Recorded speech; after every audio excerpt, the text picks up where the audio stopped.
శ్రీకాకుళం జిల్లా మందస మండలం రైల్వే స్టేషన్లో తేనెటీగలు బీభత్సం సృష్టించాయి. తేనెటీగల దాడిలో 40 మంది ప్రయాణికులకు గాయాలయ్యాయి. తేనెటీగల దాడి ఘటన తీవ్ర కలకలం రేపింది. మందస రోడ్డు రైల్వే స్టేషన్లో విశాఖపట్నం వెళ్లే విశాఖ భువనేశ్వర్ ఇంటర్సిటీ ఎక్స్ప్రెస్ కోసం ప్రయాణికులు వేచి ఉన్న క్రమంలో తేనెటీగల గుంపు ప్రయాణికులపై దాడి చేశాయి.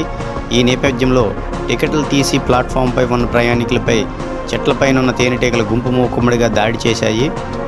తేనెటీగలు సృష్టించిన బీభత్సకాండకు ప్రయాణికులు భయంతో పరుగులు తీశారు. 40 మంది ప్రయాణికులకు వెంబడించి మరీ దాడికి తెగబడ్డాయి తేనెటీగలు. కొందరు ప్రయాణికులు రైల్వే స్టేషన్ వెలుపలకు పరుగులు తీయగా తేనెటీగల బారిన పడి గాయాల పాలైన ప్రయాణికులు ఇంటర్సిటీ రైలు ఎక్కలేక ప్లాట్ఫామ్లో ఉండిపోయిన వైనం. గాయపడిన బాధితులను స్థానికులు హరిపురం ప్రభుత్వ ఆసుపత్రికి తరలించారు.